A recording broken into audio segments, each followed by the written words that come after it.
It is August 28th, 2019 at 2:07 p.m. Call this meeting to order. Do I have any amendments to the agenda? Have a motion, please.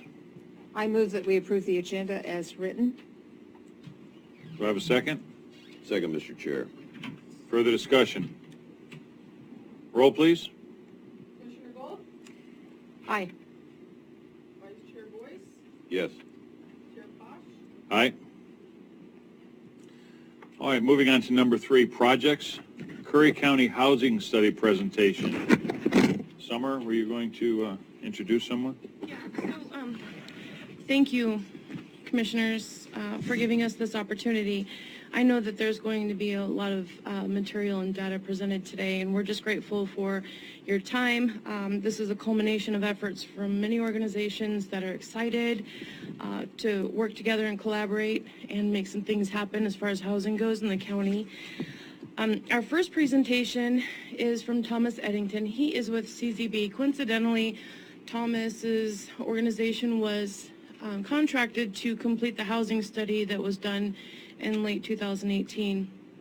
And he's got about 30 years experience in housing studies and work. CZB specifically towards housing over 20 years.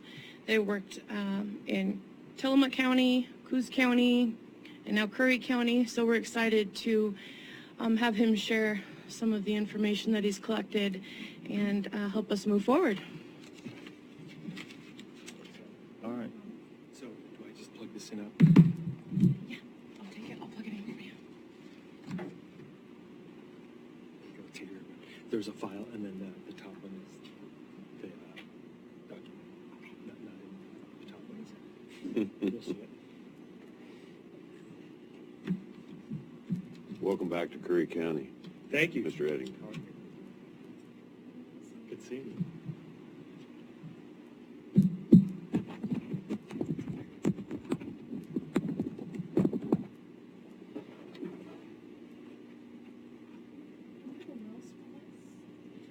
Commissioner Boyce always hawks it. No, not this time. I'm innocent.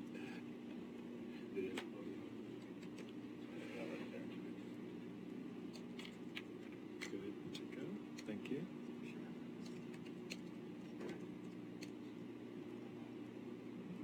It's still loading, so it may take a minute.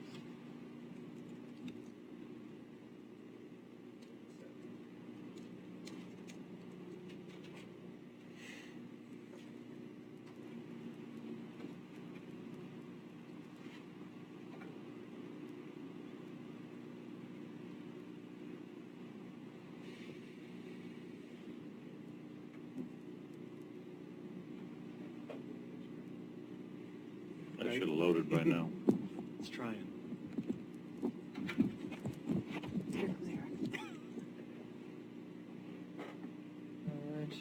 Oh, it's actually, yeah, it's just mine. Eric, it's on this laptop.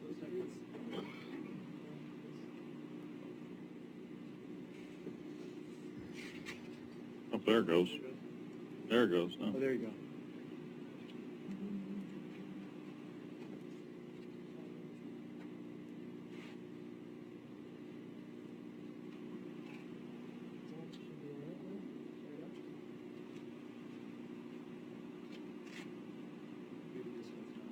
That mouse, maybe the battery's dead.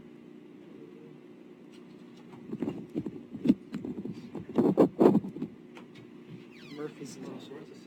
Murphy's Law.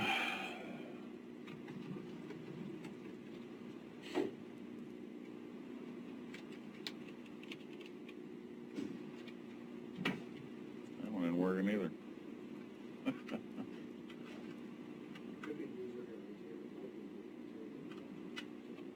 So am I. Let's wait for Eric.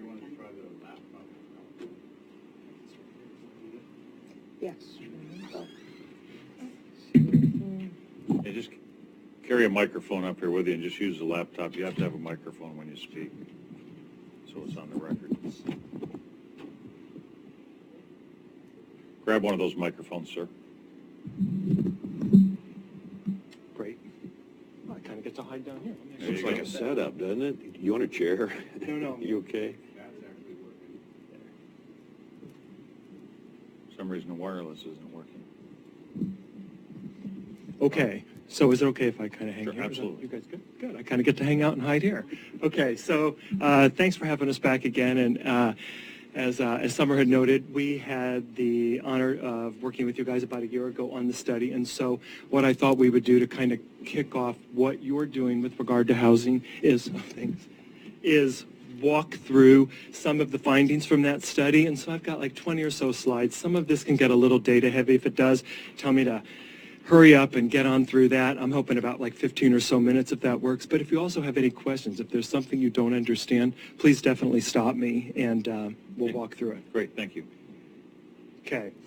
So certainly when we think of housing, I think we typically think of quality of housing, type of housing, structure, et cetera. But again, I think it's always important to remember that housing is the most important part of our community. It's an infrastructure. It's a foundation to our community. And so as we look at housing, we don't want people to think that it's just an individual house that we're looking at. We're looking at it collectively and foundationally. If you look at, is that really loud out there? Okay. If you look at housing in Curry County, you've got over 12,000 housing units in the county. And if you think about the median household income, it's at about $42,000 right now. So based on that, you would have about 6,400 households that fall below median and exactly about 6,400 that fall above. If you look at this, this is not quite fitting on here. Let's see here. If, is there a way to make this fit the page, do you know? Isn't there a little minus In the middle of the screen, the minus button, just above households. next to the little hand? There you go. There you go. Okay, so there we go. Oops.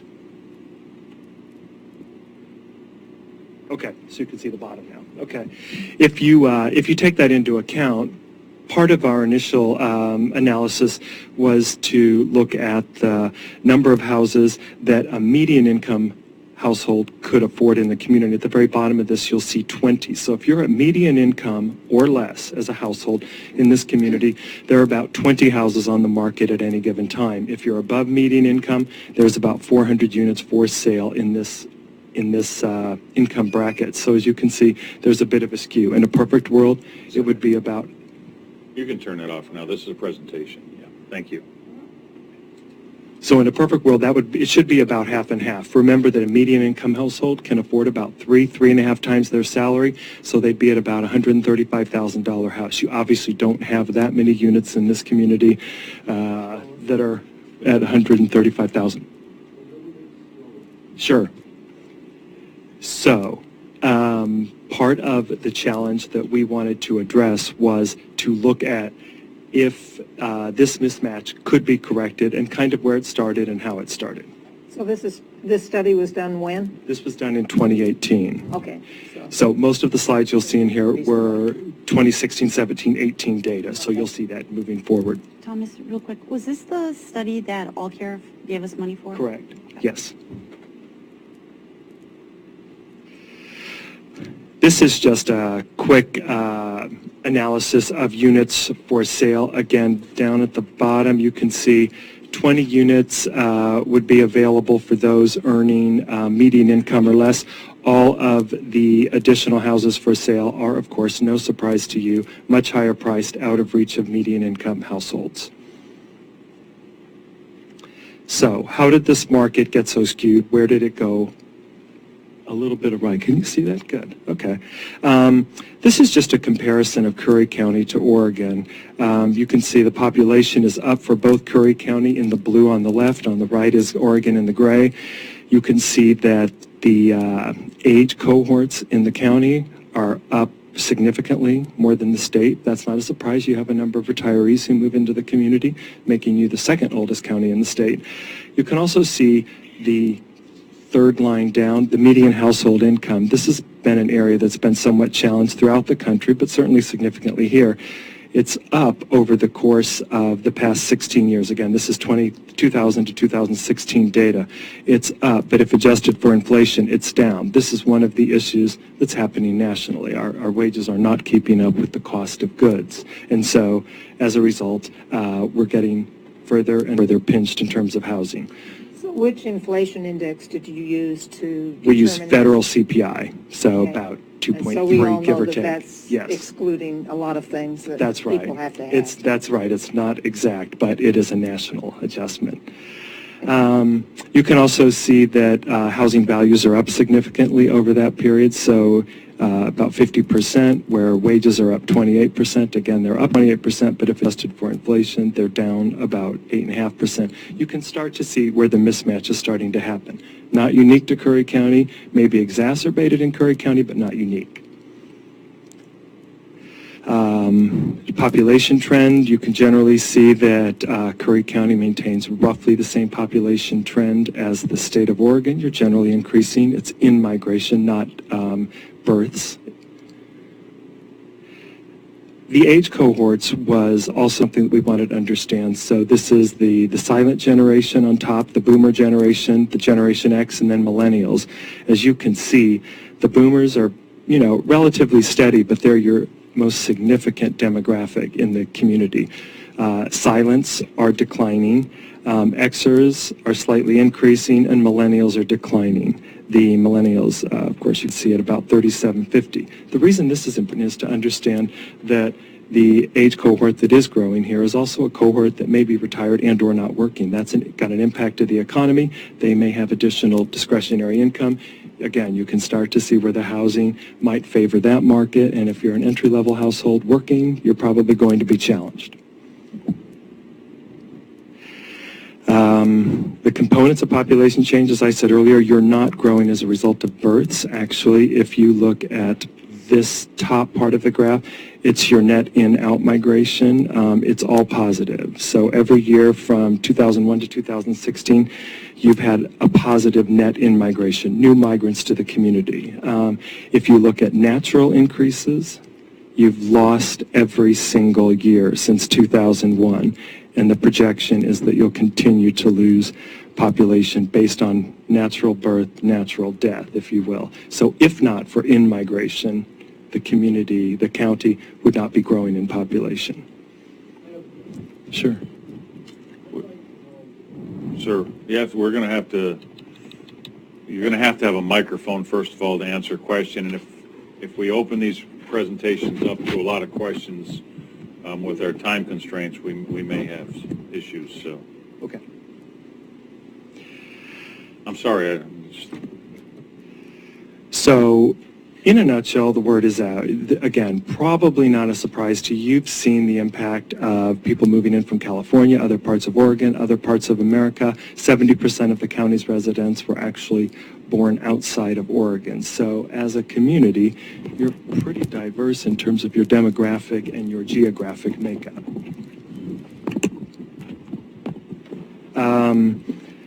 Housing built per year, here's where you can start to see further constraints in the housing market. From World War II to 2010, you had about 192 housing units built per year. That was the average. Some years significantly more, some significantly less. The decade from 2010 to 2017, the most recent data that we have, you're averaging about 44 units a year. So you're starting to see the pinch that we're not building the same amount of housing that we have been historically. Yet our population is roughly growing at the same pace it has been over the past 30, 40 years. You can start to see the crunch down here as well, graphed by decade. Also challenging the community is the fact that the bottom number is the one in particular that I was going to point out is almost 20% is vacant seasonal housing. This is Airbnb, VRBO, seasonal rental. It could be a second market unit, but this is housing that's kind of been pulled out of the community. And so if you're a new household into the area, you're just starting your first job, you're just starting your family, you're actually starting with about 80% of the housing stock available to you because that other 20% is aimed toward the tourist market. That's a pinch. what impacts housing in Curry County. So we kind of walk through this in the plan in detail. I won't go through a lot of it, but it is issues of aging, issues relative to the economy, and I'll go through this one slide per. In terms of infrastructure, right now across the country, housing is not necessarily thought of as a type of infrastructure, but ultimately, I think that you're going to start to see communities think of housing as infrastructure. We think of roads as infrastructure, we think of trails as infrastructure, but we've not yet thought of housing. I think that moving forward, those communities that are able to make an impact in the housing market are going to do it because they're investing in the housing market. They're investing in gap financing. They're investing in rehab opportunities, et cetera. And so monies that might go toward other infrastructure may have to get aimed toward housing for a while. That is a give and a get. It's a bit of a trade-off. It's a hard discussion to have. It feels additive. We're adding more money into the expense side of our budget. I understand that, but I will say that all housing actions will require money. Keep that in mind. As the economy has transitioned, your challenge is also that 40% of your workforce is in the retail sector. That's the lowest income economic sector that we actually rank. You know, ultimately, an hourly wage there could be about $10 an hour. That'd be $21,000 a year. It's very hard for somebody making $21,000. They're out of the housing purchase market, but that can even be a hard market to rent in. That'd be about $500 a month rent. It's hard to find a decent $500 a month apartment. We're aging. I said that earlier. We're now at about 55 years old. We're the second oldest county in the state, and so that mismatch, those in the workforce, those who are retired, that presents problems for economic opportunities for young people, number one, and again, housing relative to this discussion. The next few slides are some population pyramids, and I think that these are kind of interesting. In a perfect world, a population pyramid would be small at the top and big at the bottom. Younger people move up as you age. You slide off that demographic cliff and you're no longer a part of the population pyramid. As you can see here, we have the majority of the population hovers between about 60 and 75 years old, and the percent that are under 24 are significantly lower than, they're less than half of those in the 60 to 74 range. So it's somewhat of an inverse pyramid, a challenging place to be. If you compare it to the state of Oregon, you can start to see why Curry County is the second oldest county in the state. We're a little bit lopsided, obviously, in that regard, but the comparison is also helpful to understand what's going on around us and where political energies might be directed from a state level. Then if you look at it over time, the top graph is 2000, the second one down is 2010, 2017 is the one that's highlighted in the square, and the bottom one is 2040, where we're going. Ironically, where we're going is that our largest demographic will be the demographic that is over 80 years old. So people are living longer. What's that? If they stay. If we make it, right? But that presents other problems. You know, you want to make sure that you have a workforce that's going to take care of you, somebody in the medical field, a phlebotomist, somebody to fill prescriptions. I mean, at that time in life, you'll need additional assistance. So housing at that point can impact the economy and vice versa, right? And so it's something to pay close attention to. That's why you want to get it right. Also within the county, this might be a little bit hard to see, but that top number is, can you see that? A little bit. That's the $100,000 households. You can see that in the year 2000, they made up about 4.5% of the community. By 2016, they were at almost 14% of the community, which is about a 300% increase. It's a significant increase. The state doubled in those households. So the county tripled, which means we have more and more wealthier people at the top moving in. That's also a challenge because in the construction industry, those people are moving in, they need housing. Generally, the construction industry is going to aim to them. It's going to build for them. You're going to build where the money is. You're going to build where profit margins work. To aim energy low will take commitment from the government and nonprofits. It's a big ask. It's a hard ask. I won't walk through this in detail. You know that you've got distinct markets throughout this county, whether you're looking at Brookings, Gold Beach, Port Orford, Harbor, which is not a designated city, but it is a census-designated place, and of course the county. I won't walk through this, but you definitely have discrepancies in terms of housing costs in one area versus another. In a nutshell, it's a number of unique circumstances, but they're probably not that unique to you. You may know them, you may not know how to put the numbers to them, but they're probably pretty familiar to you. So as we look at the next couple of slides, there's just a couple of recommendations moving forward, but as we look at solutions, keep in mind that there is no single solution. There is no perfect solution out there that you can copy. There are some that you can kind of replicate, but at the end of the day, it's probably something you have to create and invest in. The county was built on housing. That is a fundamental basis of your economy, the vacation market, etc. Next steps to address this, you can't see that, but these slides represent that. Steps to address it may be, again, designating funds. This is, again, a huge ask, but designating funds toward housing infrastructure. Partnering with the community and major employers. We heard from many people when we did the study. We held different focus groups. We reached out to different people, different employers, different sectors of the economy, asking them what the challenges were. These are a few of their quotes, but ultimately, as we spoke with people, it was really those who were new to the area, not to retire, but new to the area to work in the community that had the biggest challenges with housing. Another issue that could help with regard to housing is the different communities are behind in some of their planning work in terms of their comprehensive plans, in terms of what their goals are. In a perfect world, your comprehensive plan would be updated every like 5 or 10 years. But also, the reason that's important, not to actually go through the exercise of doing the planning work, but because the budgeting for the community should be based on a comprehensive plan so that the community knows what they're getting, what the vision is, what the core values are, where we're aiming. And so one of the recommendations would be to update that so that everybody's on board, so that they understand the direction and goals for their community.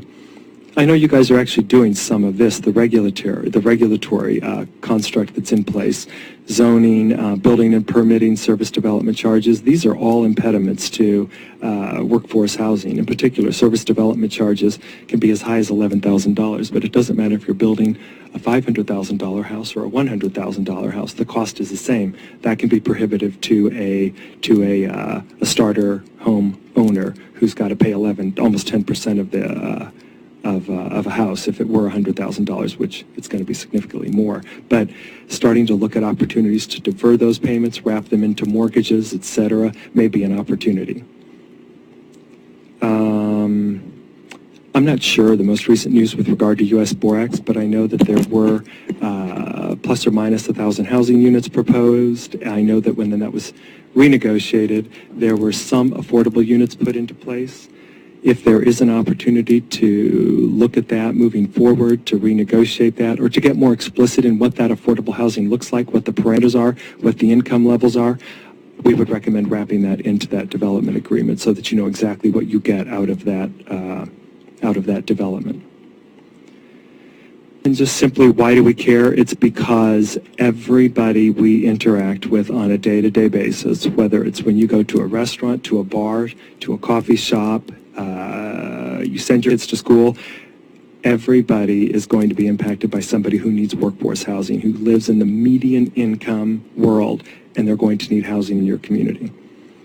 And then again, moving forward, it's really about reframing the dialogue, which is actually kind of what you guys are doing today by having an emergency summit. So kudos to you, because the dialogue of housing has kind of been misunderstood for a number of years, and so if we can put it in a new light, if we can frame it for the in terms of the importance that it has within our community, I think that we can start to make a difference, because where you put your energy is where change will happen. And so moving forward, build off of this today. You've got some, I know the Housing Task Force is going to speak today. I think working with them, that kind of collaboration is going to be a good first step. So that's kind of the plan in a nutshell. Sorry if that got a little bit wonky with some of the data, but we had to give it to you. Question. That's it. Do we have a copy of this presentation? Because I would like to have a copy. I'll make a copy Thank for you. you. I'll PDF it. Thank you. All right. Are you going to hold questions till the whole, for all the Yeah, that's what I think, is let's get through the presentations, and then we'll do the public comments and questions after that, okay? Thank you. Thank you. Sorry for the inconvenience.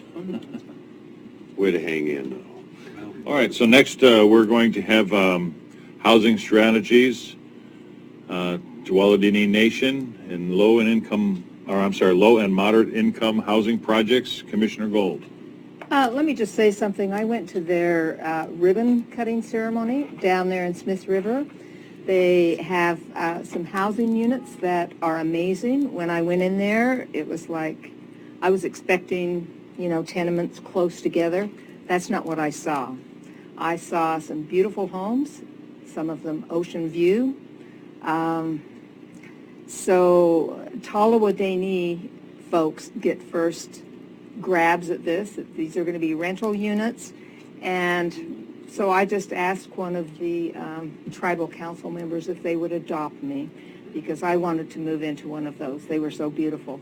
So I talked to Tim Hoon, who kind of spearheaded this whole project, and asked him if he would be willing to come and talk to us and show us how something could come to fruition rather than just talking about it. I think it's important that we see that something can actually be done. So, Tim, we'll put you on. By the way, I'd just like to recognize Jerry Lynn Thompson in the back there. Hi, Jerry, for the Tuolumne Nation.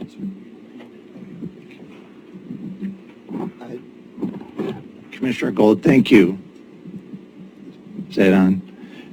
Thank you, and thanks for recognizing Councilmember Thompson, and thanks for the invitation to share about our project and to kind of work in partnership to address these housing issues that, you'll hear a little bit.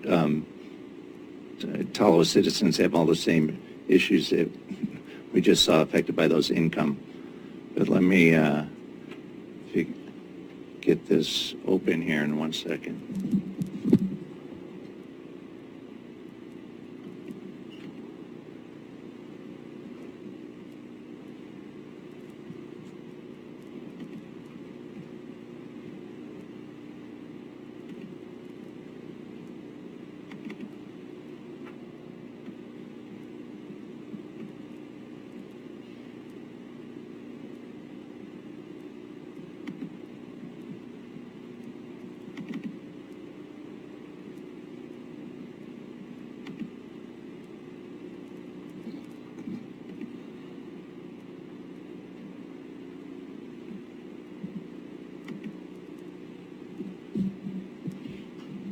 And as been mentioned, my name's Tim Hoon. I'm the planning director for Tallawahdaini Nation, and here with Tribal Council Vice Chair Jerry Lynn Thompson to just share a little bit about the tribe's efforts to address affordable housing and offer to work together to solve problems on a bigger scale. Oops. Just some background on the tribe. Folks may know that the Tallawah people have lived in the area since time immemorial. Down in the main villages were centered around Smith River, but Tallawah people lived in Curry County, Delaware County, fishing for smelt along the ocean. There's smelt drying.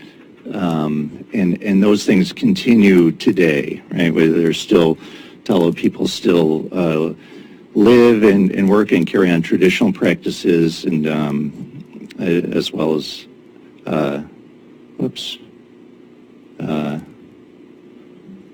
here's the arrow is the easier method. And if you think about the tribe as a whole, there's just over 1,800 tribal citizens, and notably half of those live in and around Smith River, so almost 900 within a 50-mile radius of the reservation there in Smith River. And thinking about the tribe's connections to Curry County, over 250 Taloa citizens live in Curry County. 40% of our government employees actually live here, and government headquarters are in Smith River. And the tribe is part of a tribal housing coalition with 11 Oregon and Northern California tribes, and specifically to bring additional housing and urban development dollars into the region. So by working together, we can all boost our numbers a little bit, and it brings an additional $2 million into the region specifically for affordable housing. So that's this is like the Siletz tribe, the Coquel, Karuk tribe, and then 8 others. And similarly to the report we just saw, the nation did a housing assessment in 2016, said, hey, what should we be spending our money on? What do people need? We have about 2 people are interested in housing, because we had like 214 respondents to this survey.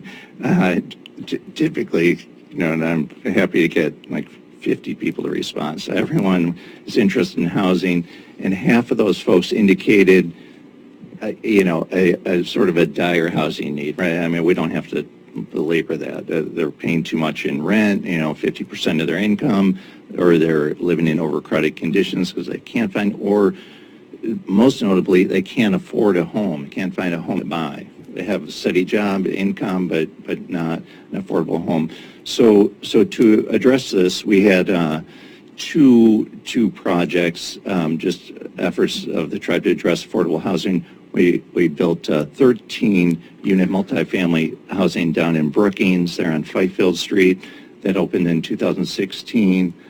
And to speak to the need, it had 100% occupancy in about 2 months. There's a wait list. But then in 2018, and it'll be complete a year from now in 2020, what we call it the Dot Nauset Village, which is the North Beach Village, and you'll see a little map here in a minute. It's 21 affordable single-family homes in Smith River, and there's a little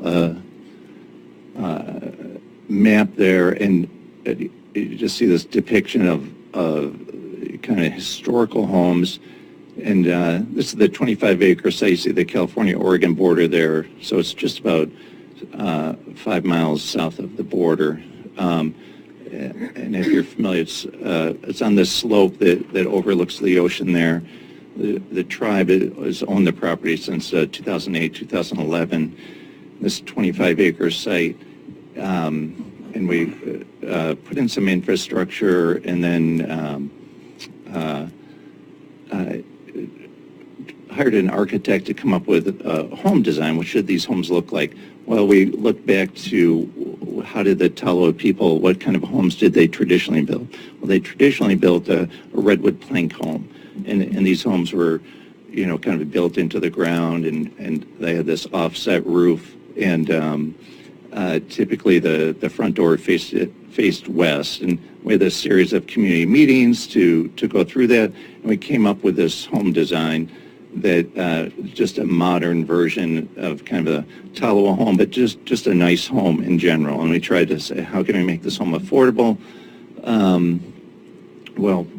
So anyway, you'll see a little bit more of this home here, but the layout on this 25 acres, we tried to we grouped the homes together, but also created some common space so that while homes are fairly close together, they're about 1/4 acre lots. There's also some common space, and also a community center, where, because the homes are of a modest square footage, also to keep the costs down. So there's 2, 3, and 4 bedroom homes, and it goes from about 900 to 1,500 square feet. and so these homes are renting now, and I'm going to just show you. So December 2018, we were just getting ready to cut the pads, and then this is actually this was done by July, but here's what the homes look like now, and I think there's one more. You can kind of see construction progress here. You know, just because of the funding, we had to start construction in January, which is an odd time to begin, but I'll keep going on that.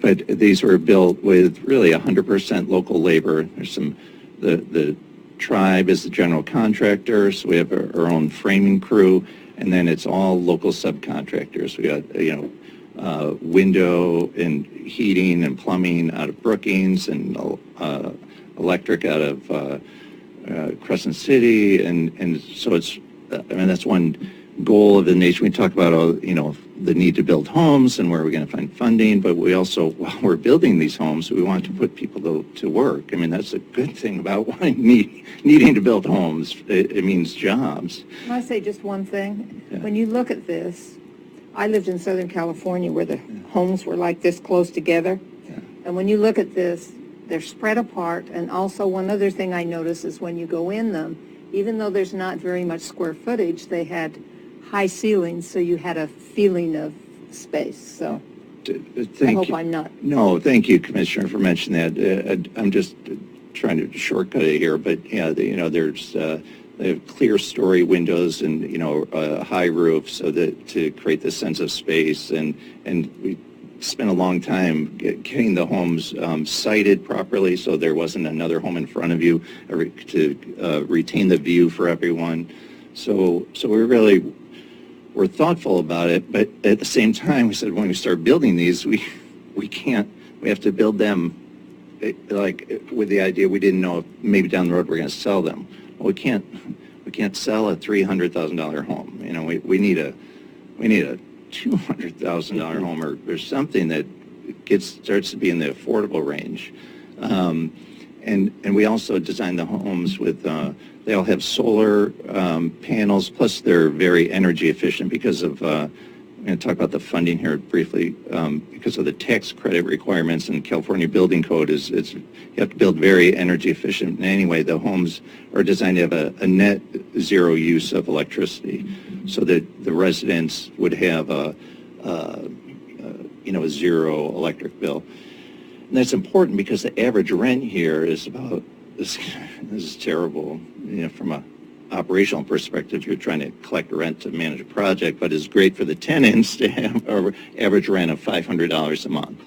And the same thing up at Chihumeni and Brookings. So do you want to be adopted too? So, but you think of the family, and it's because folks have an income, that's what they can afford. So if your rent's $500, you can't, if you then have a $150 electric bill, that's a lot. So the solar, it was $15,000 per house, but it seemed worth it, and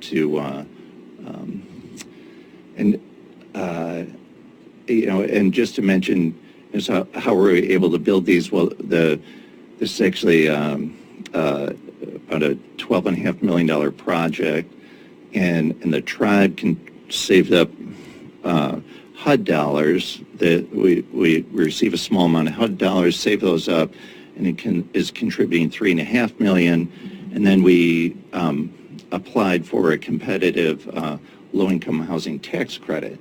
Right, in California, every state has tax credits available, and we were awarded in 2018 $10 million in tax credits. So how these tax credits work is the developer gets the tax credits, then you sell them to an investor. So the investor buys $10 million of tax credits for, it was $8.9 million. So they make their money, $1 million back on the tax credits, and then meanwhile the project gets the $8.9 million to build the home. So infrastructure ate up a lot of that cost here. This isn't, you could build homes probably if you had infrastructure in for less money, but that was the total cost of this project. And it's working out. Not quite. We're on budget, and it's going to cost the $12.5 million. But we had these partners in there. You see the tribe, California Tax Credit Allocation Committee. Travoy was our consultant, and Hunt was the investor. But there's Oregon has tax credits every year, and we know all the other partners here in Curry County, and in the room we share everyone's idea, sort of concern about the lack of affordable housing, and stand ready to work with you and other partners to build in additional housing. Not that.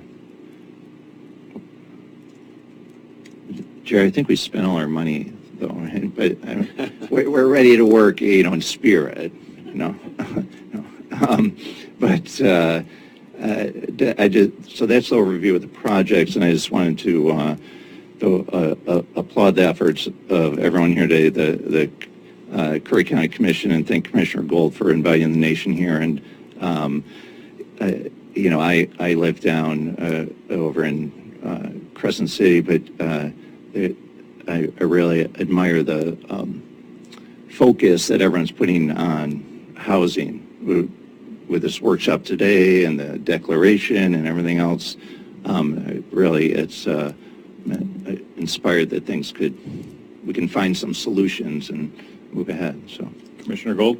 I guess the thing that intrigues me most about how you were able to do this, and you didn't really hit on it very hard, is this idea of tax credits so that you can get the developers in here to do something. And I think we ought to explore this further. Today's probably not enough time, but I think this issue needs to be explored further with whoever comes in here. I think that's what would make it possible for us to get the homes here. Yeah, there's a lot of multifamily housing built in the last 10 years in Crescent City, all with tax credit dollars. 90% of affordable housing in the country is built with low-income housing tax credit dollars. It's just... and that really needs to be explored and actually come to fruition here, I think.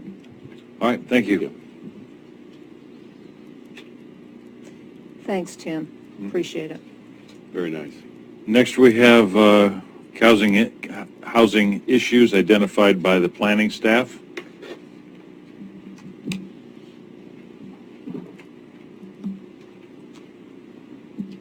Becky, do you want to see if maybe the keyboard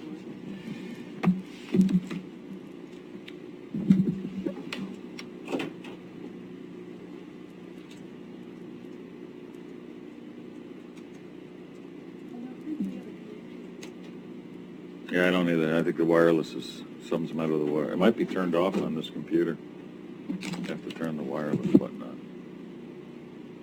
Maybe that's what's wrong with the whole thing. Sit right down and enjoy yourself. It's okay. We won't. I don't think we've got bad We don't breath. bite. I'm not sure. Becky, we don't bite. I so Hard. try to stay away from this. Good afternoon, everybody. I'm going to talk about issues that aren't as exciting as an actual structure. Those were pretty cool. I'm going to talk more about policies and what the county can do. First of all, I'd like to say that Oregon's land use laws no doubt limit affordable housing. LCDC's goal to preserve resource land is actually eroding resource land in Curry County and creating a housing shortage. And I've been here for a few months now, and I grew up here, and I see it firsthand what's happened to the landscape as a result of some pretty severe restrictions on land that maybe should be allowed for development. We have right now, as was mentioned earlier, we have a lot of people moving into this county from other places, and they come with quite a bit of resources. So we see large tracts of resource land in the county being bought up for one house. We see one house on 40 to 80 acres. That house typically is sitting there and the land is no longer managed for resources, and it's not available for housing. So the state's goal to preserve resource land for resource use is being undercut by large lot purchasers, many who in turn object to resource land management like logging, cattle mining, gravel extraction, and workforce housing and housing development generally. So we have a difficult situation in Curry County. Not that those people are wrong and we're right.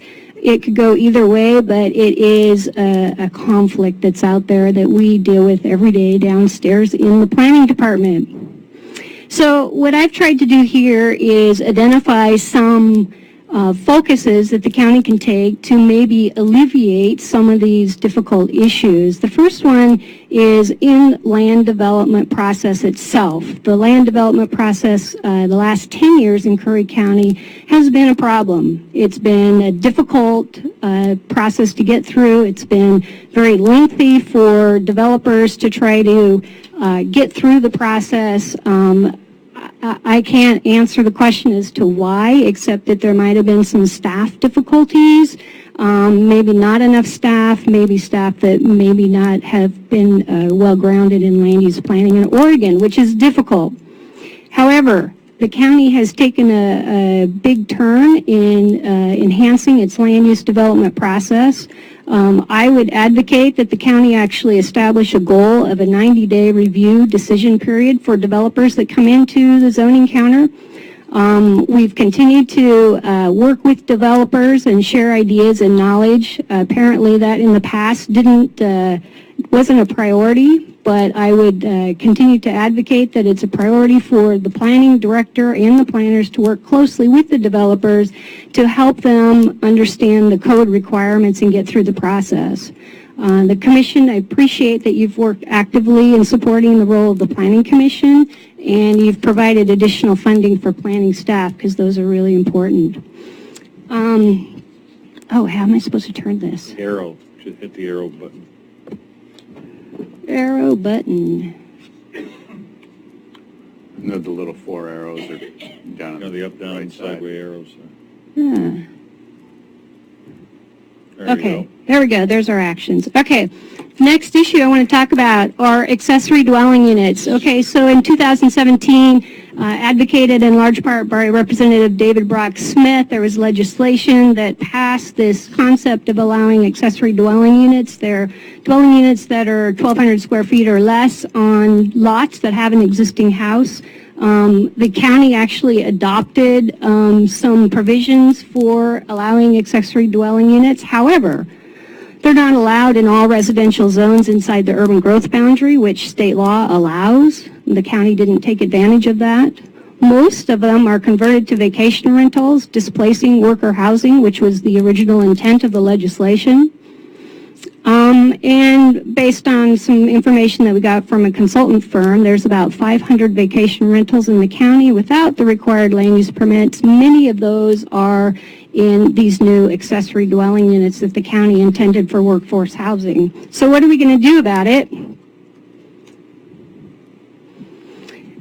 We should expand the allowance of ADUs to all residential zones inside the urban growth boundary, first of all. Also, DLCD actually allows 2 ADUs per one dwelling on one lot, and the county only took advantage of part of that legislation. So we could change our zoning code to allow 2 ADUs per unit of housing on lots within the urban growth boundary, which would give us a significantly larger potential housing base. We could require the vacation rental owners to get required land use permits. They are required to have a home occupation permit to run a business, which most of them do not have. And we can consider conditions on the ADUs to limit the conversions to vacation rentals. The next problem we have in Curry County is the available land that we actually have for development. There is a buildable land scarcity, especially in South County. City of Brookings is pretty well built out except for the Borax property. Our analysis in the county of buildable land in zoning is about 40 years old. The vacant land that does exist doesn't have it has the right zoning, but it's restricted by wetlands, landslide, access, lack of sewer or sewerage hookup. And we have 1,100 acres in South County that's inside the urban growth boundary that's unavailable until the county develops a master plan that has been lingering out there for about the last 25 years. So what should we do about these things? We should look at opportunities for transfer of development rights. That is a possibility to take resource land that will never be used for housing, take those rights to develop that and transfer them to land that is more developable. Measure 37, for those of you who remember, there was the allowance of additional homes on resource land through Measure 37.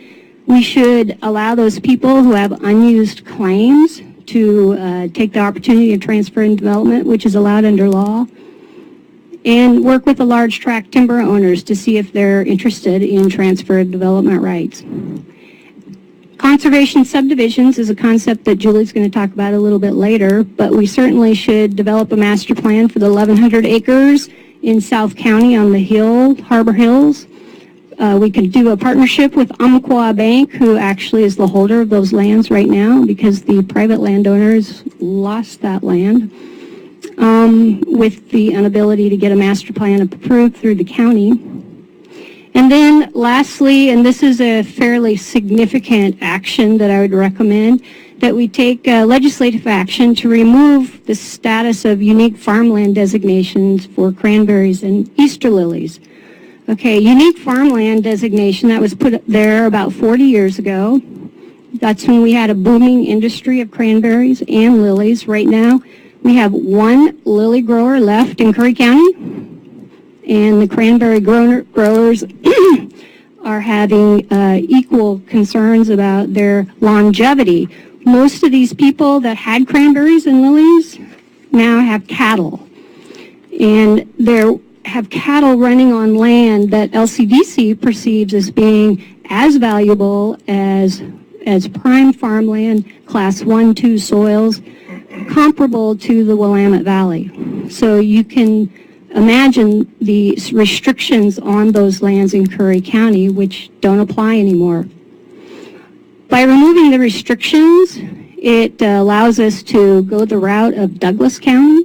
Douglas County is pursuing an avenue of non-resource lands and potential development into parcels 5, 10, and 20 acres in size, which gives an opportunity for people that are moving into the county to buy smaller lots instead of taking big chunks of resource land out of production, buying a smaller lot that may not be as valuable as far as resource land. RVs. We have a difficult situation with RVs in Curry County. That's where we get the predominance of unsafe living conditions. We have an overabundance of them. They're put in mobile home parks. They displace manufactured and mobile homes because they're not supposed to be in the mobile home park. They're legal at 14 days a month. You can vacation in an RV for 14 days, and then you're perceived as being illegal in most places. We have emergency situations where people are trying to live in these RVs, both temporary and permanently. We see them in RV parks over 14 days. We see them, like I said, at displacing mobile home parks. We see them on private land, and we see them on federal forest land. They are a problem. County actions in terms of dealing with RVs. Continue to code enforcement actions. We need to address issues that are unsafe, and our code enforcement person does that diligently. We need to discourage putting RVs in mobile home parks because that displaces permanent living situations for people. We need to encourage the development of RV parks for park models and make that transition to allow park models to be permanent places for people that otherwise have a park model RV, and that transition is happening in state law right now. There was legislation that allows the transition of a park model to a permanent mobile home or manufactured home. We want to encourage development of new mobile home parks or manufactured home parks and PUDs. We want to encourage redevelopment of existing manufactured home parks. And there's an example of what's going on right now in Langlois through a federal investment tax program of the Opportunity Fund. A firm from California has come up, purchased the property, and is making that transition as we speak. We need to expand the zones that we have to allow PUDs for manufactured home and RV parks and develop good code standards for them so we get parks that look nice. Just the last thing I want to mention, the county needs to amend the code to reflect some legislation that happened just this last session. House Bill 2106 allows resource dwelling extensions. That just says if you ever got approval, you can extend that approval if you haven't built yet. House Bill 2469. This is an important one that most people don't know about. It allows a second dwelling on forest lands, provided that second dwelling is for a family member to help manage the forest. House Bill 3024 allowed restoration of dwellings on farmland that were established in as early as 1973, so that the home could have been destroyed if it has any recognition at all. You can now build it back on your farmland, and that was a significant piece of legislation because people wanted to go back and rebuild grandma's house, which was cool. And the county needs to make these zoning ordinance changes so we can at least take advantage of what happened in the legislature. That's all I have. What was that House bill, that last one, 3024? 3024? Yeah. Yeah. Thank you. Great job. Good job. All right, next. That's okay. We can applaud all three of those presentations, huh? All three of them. It's outstanding. Next, we have Julie Schmelzer with Housing Proposals, Director of our County Operations.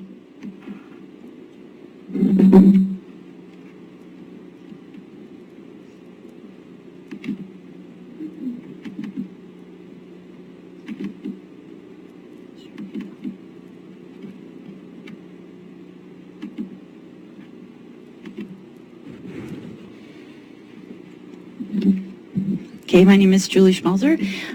This is a little hard for me because I do talk with my hands, so it's going to be a bit of a challenge. So what I want to do is just kind of take everything that we heard today and kind of bring it all together and come up with some proposals for us to think about. I'm not saying the county will adopt all of these. Of course, the board has to decide that. A lot has to depend on public response to some of these proposals, but I do just want to go through some ideas with you. So first of all, I just want to, one thing I really focus on when I was doing my research is the role government plays in housing and preventing us from having available housing. And I just draw your attention to number 6, that the policies that government has, we're often our own worst enemy. So we need to take a step back and stop looking at things in a traditional manner and start looking at what does it take to bring our county forward. So far, this board for 2019, they've been pretty aggressive on the whole housing issue. This workshop was scheduled. Commissioner Pash is aggressively looking and focusing on the veterans housing. And Commissioner Gold has been working at different samples or different projects that we can actually do here in our county. Then, of course, the commissioners did adopt the housing declaration, which hopefully you've all seen a copy of. So we have some short-term goals, which I think can be accomplished within a year. I call a short-term a year. So I'm just going to go through those pretty quick. First of all, the county has several properties. We can market them to get them developed and get them back on the tax roll. This requires the assistance of other departments, and that becomes a bit of a challenge because, as you know, the county has reduced their staff in recent years to address budget shortfalls, which makes it hard when it's easy for me to say market these properties, but when I have to rely on other departments to help out with that, we start running into issues. So we need to do that, but we need the cooperation of all the departments, which I hate to say it, it's going to sound like a broken record. You also need staff in order to do those jobs. We could donate urban parcels to nonprofits that will create mixed-use housing, so both moderate housing and the low-income housing. And we could reduce sale price on some of our lots for special groups such as veterans housing. There is also a program that allows veterans to get some property tax relief.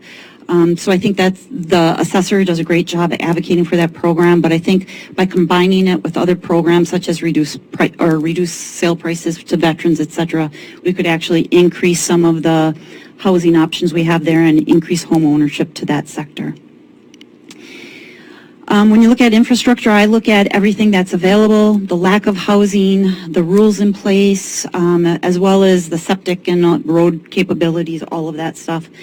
So I think we need to look a lot at our infrastructure. We need to, as Planning Director Crockett explained, look at our UGBs and then possibly expand them. To hear that the county was the holdup on an 1,100 acre development or whatever it was is sad. I think the county we need to have those policies in place to make sure that happens. So we need to look closely at those UGBs to make sure they can be developed. We need to partner with our cities on projects. City of Brookings, I'm just going to cite that as an example. If you look at the Lone Ranch project, my understanding is one of the issues there is the capability to get sewer to that property. We have to look at public-private partnerships. When you have a developer looking to expand sewer and a city looking to get involved in that and they're still not able to make it, perhaps that's when the county steps in with bonding or some other type of measure to help fund that sewer so that project can go through. So breaking down those silos and everybody working together is going to help us further a lot of these developments that are sitting there on hold. I'm suggesting a moratorium on vacation rentals. You heard Planning Director Crockett say we have about 500 of them that are out there. That's about 500 homes that don't have, 500 vacation rentals that don't have permits. Those are also 500 homes that could have been used to address our housing crisis. So at this point, I think we're saturated on the vacation market. I think it's time to say enough is enough. We're going to start playing by the rules and we're going to start taking care of the people that live here as well. I think we need to provide more education to the community on programs that can assist them. Many people aren't aware of fair housing laws, free legal services, or the Manufacturing Housing Cooperative program through CASA of Oregon, Mobile Home Rental Assistance Program. If you're 62 years of age or older, family of 2 or more, or disabled, there's certain programs out there that can help you. Promote to developers the Agricultural Workforce Housing Tax Credit, which also applies to forestry operations, not just your traditional ag, and weatherization programs and other things of that nature. I propose we impose a residential construction excise tax. This was authorized in 2016, and it's a means to fund affordable housing. I'm not going to go into the details on this, but it is something that the county could look at and use those funds. What the state does is when they collect those funds, they actually go back to the jurisdiction where those are collected. So this is something we have not explored, but it can be used, and it has to be used to create housing. Emergency permitting, the planning department does a great job in turning around if someone's house gets burned or destroyed by a flood. They can turn around those approvals pretty quick, but we need to look at all the agencies that are involved. Building safety, there's a lot to look at when you're building a house. You have plumbing inspections, electrical inspections, you're looking at the foundation, you're looking at the insulation, and what I'm proposing is we have a speed track for that, whereas they get those approvals to rebuild within 48 hours, the fees are waived, and we work together to get people in their homes so they're not spending their money in a hotel, which then is also taking up other housing that is available. Also, I think people should be aware of some of the programs that are out there to help them. If you are a victim of a wildfire, there is some relief there, and then there's also, we could do a better job educating people on not building in forests or how to fireproof their homes, avoid wetland areas which can eat at your foundation and concrete, or avoiding wetland areas and floodplains. Just want to talk a little bit about the accessory dwelling units. As Planning Director Crockett mentioned, that the state does allow them we do allow them in the UGB. We don't allow them in all the residential zoning districts within that UGB. That's an easy fix. That's something that a couple-month process, and that's not the county's fault. The state requires a couple-month process to get those text amendments in place, but it's something that we could address pretty easily. Also, at the current time, we don't allow the accessory dwelling units beyond their urban growth boundary, and the state discourages us from doing so. They discourage us from allowing that. In my experience, I have worked out a process with the state where they would allow us to have something very similar to an accessory dwelling unit. It's actually called a detached living space, where you could have it in the unincorporated areas of the county outside of a UGB, provided there's no formal kitchen in it. So in other words, they allow you to have the kitchen sink, they allow you to have the cooktop, they allow you to have the microwave, they allow you to have the breakfast nook, but you can't have a convection oven or a dining room table. The only other thing, I know, but it's, you know, it's a game, right? You have good kneecaps. It's what it takes to get it approved. The other caveat on that is the owner signs and records a deed saying it will not be used for short-term housing. It can only be used for long-term housing. These are just some ideas on how that can work. They can't exceed certain sizes. They have to be within so many feet of the primary home, etc. I do want to talk about cluster subdivisions, also referred to as conservation subdivisions many times. This is relatively new in Oregon. Josephine County is the only county to do this so far, and I'm proposing this is something that we look at. Basically, in the state of Oregon, they do not support density development. They prefer what I call cookie cutter development, where you have one home per lot and you just take 40 acres, and if the lot size requirement is 5 acres, you just chop it into 8 blocks, and there you go. You've just destroyed all, in my mind, you've just rid yourself of a lot of farmland, you've increased your housing costs, and to me, it's a waste of land. So I'm proposing that we look at some density-based development, and I'm just going to show you how it works. This proposal would also include such things as bonus lots and bonus options, which I'll talk about. So here's the example, and it's a little difficult to see, but hopefully you can see it. That first, this is using the example of if your lot size was for a 40-acre home. So in the top diagram, you see 160 acres, you see the wetlands, you see the farmlands, big lot. In this middle diagram, you see what happens under current law if you have to create lots the way they are. You create these cookie cutter lots. This example is a 40-acre lot requirement, so you've got 4 lots, and you can see how they've just taken a lot of land out of development.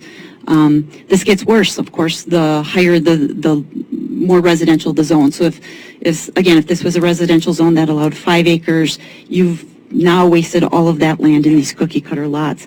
The bottom example shows, if you look to the bottom right, you'll see where those 4 lots that are available are all clustered in one central area, which means you now have fewer roads, you have fewer utilities, the lots are smaller, which thereby brings all of the costs of those lots down.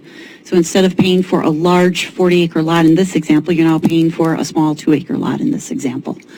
They're much more easier to, or affordable to develop. The other thing is it keeps the land available for farming. It keeps the wildlife intact, so you're not fragmenting the wildlife.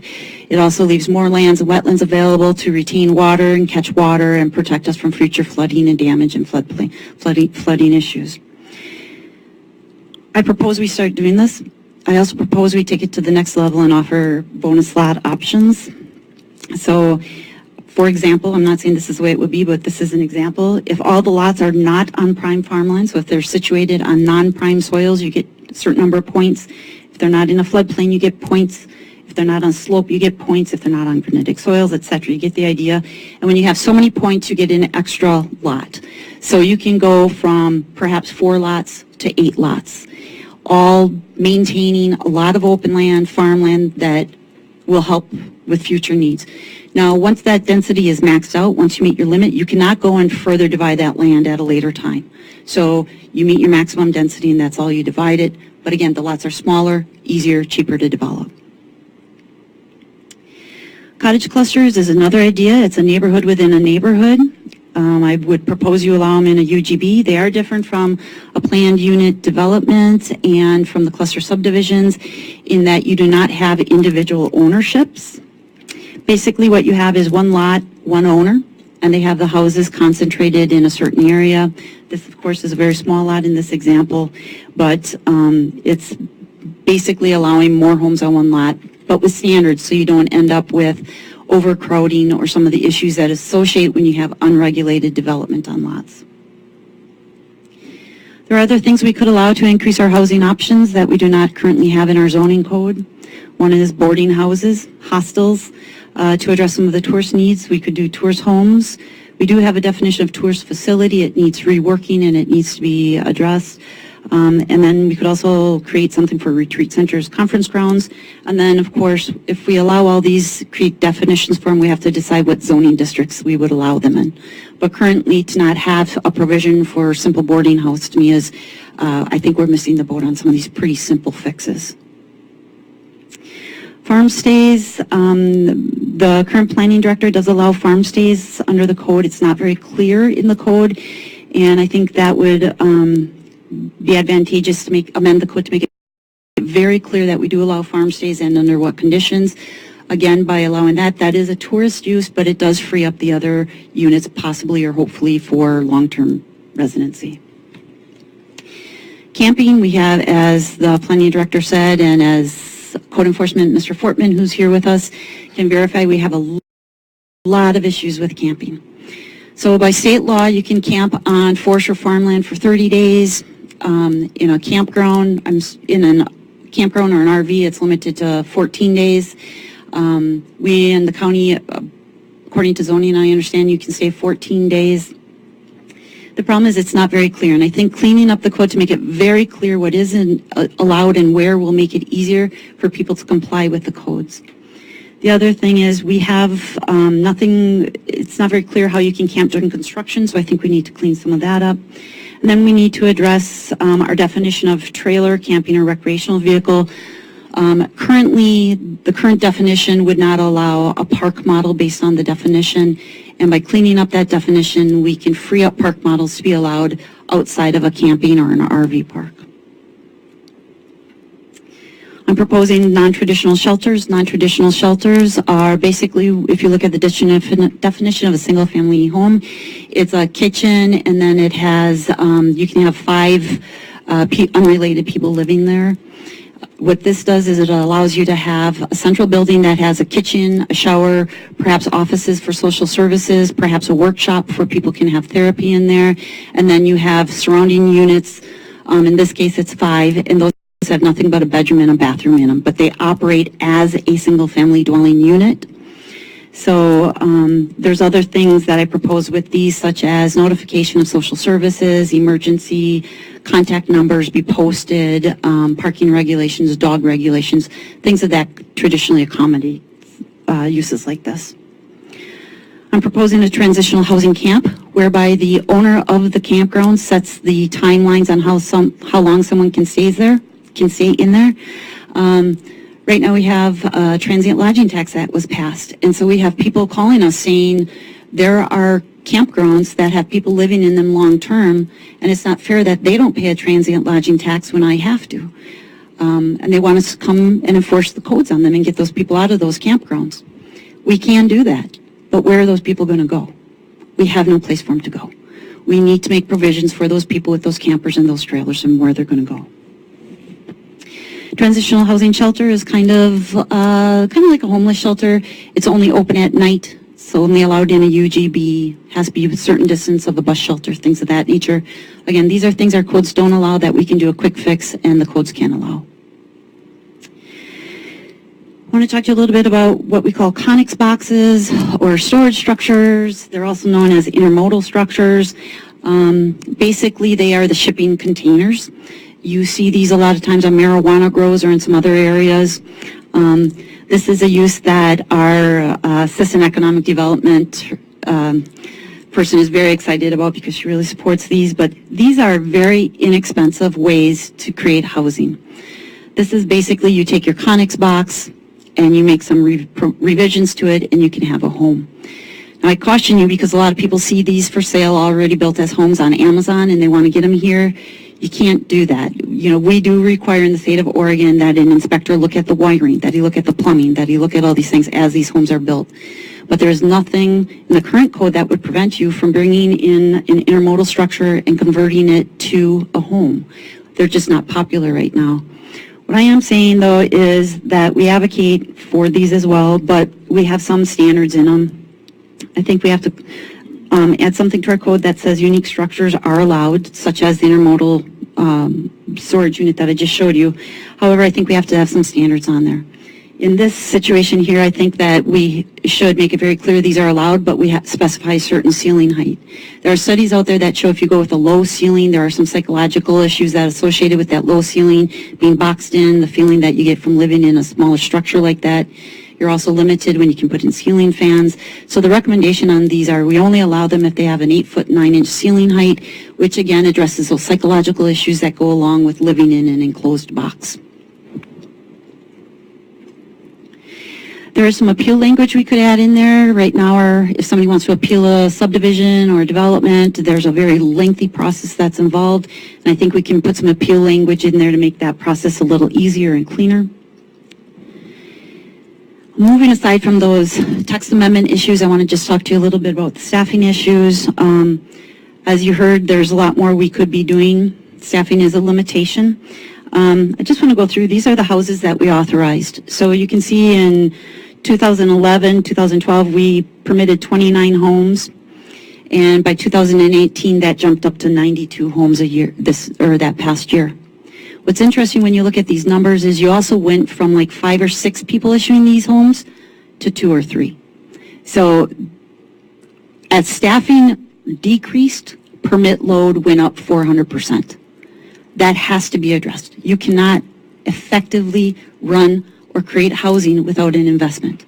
The first speaker said it correctly. You have to invest if you're going to do something, if you're serious about increasing your housing.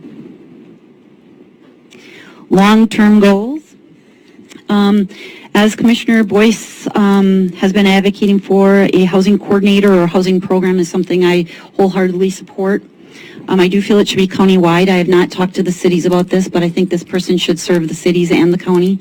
I don't think there should be jurisdictional boundaries on the housing issue at this point. I think we need somebody who can go in and apply for HUD dollars, CDBG dollars, work with multifamily housing as well as farm worker housing. You need somebody that can do it all. One of the issues we have in Curry County right now is we cannot apply for CDBG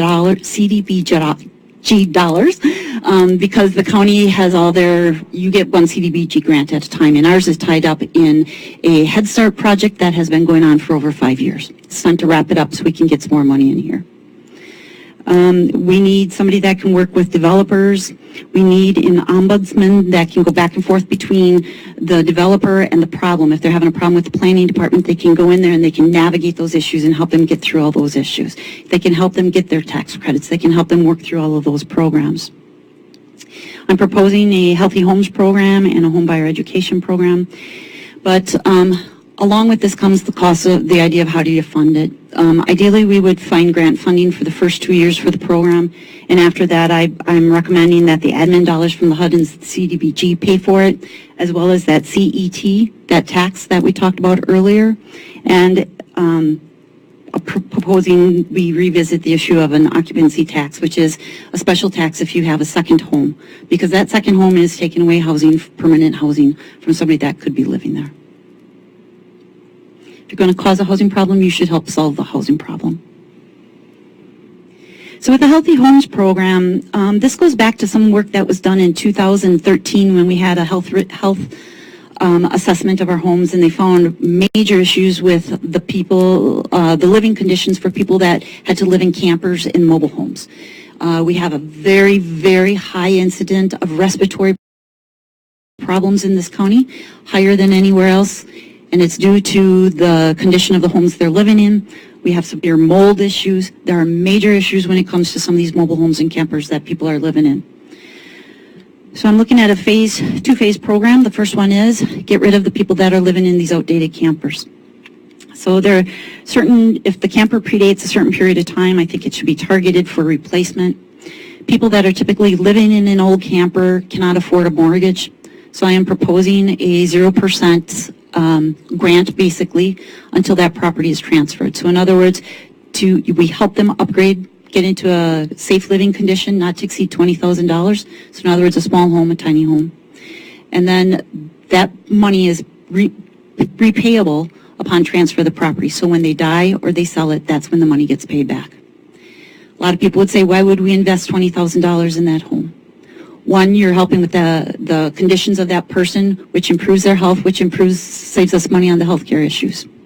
We know that there are social service benefits, fewer social service problems when people are properly housed. We also know that those people are now paying into a tax system. We also know that there's better management when you own your own home. So there's a lot of reciprocal things here that go with going from living in a camper to an actual stick-built structure. And you do get your money back, it's just that it takes time to get that money back. Phase 2 would be retargeting those mobile homes that are not built to current mobile home standards. This is a longer program. We're looking at 771 mobile homes.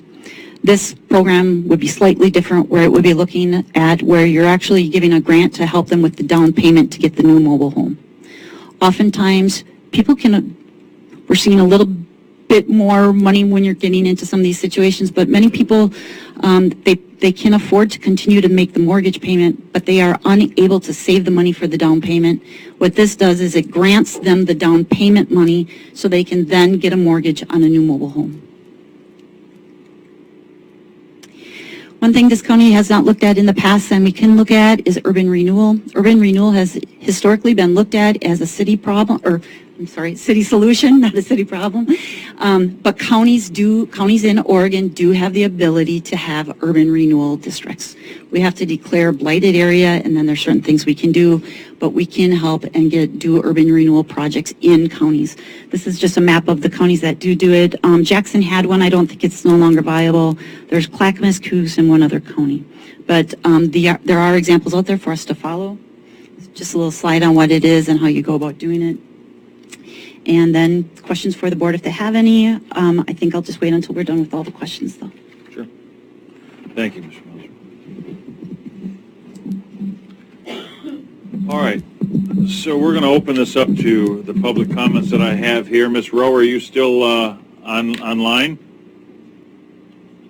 Yes, I'm still here. Okay, so we're going to open up to public comments at this time. First public comment is from Mary Rowe. Thank you, Chair Pash. I am Mary Rowe. For about 11 years, I have used my MSW to advocate for homeless people, and I have served on the Accessory Housing Authority for a year. My primary concern at this time is that we focus our efforts equally on housing for all of our residents with no special emphasis on workforce housing nor any particular focus on families or veterans, although children should be prioritized. Currently, veterans receive VASH vouchers almost immediately, while others usually wait about a year in Curry County. And veterans receive other across-the-board prioritization with respect to housing. So, we now need to ensure that other vulnerable residents are adequately served, and not just those who are needed in order for our economy to function effectively. My main concern in this regard is with those who are physically disabled and our low-income senior citizens. Since South Coast Independent Living Services Guild lost its funding in Curry about 10 years ago, physically disabled residents have lost voice and rights. Senior citizens also do not have much representation in Curry County. There is a shortage of one-bedroom units here for seniors. For instance, the Housing Authority Senior Complex has a waiting list of about 3.5 years, which is a longer wait than for other housing units. And Ocean Wind Subsidized Housing in Brookings has about a 5.5-year waiting list for their one-bedrooms, all of which are occupied by seniors except for one unit. This is partially due to the fact that seniors do not move and are stable tenants. When the physically disabled and seniors are homeless, they are at much greater risk of not surviving. So please let's not overlook these two important groups.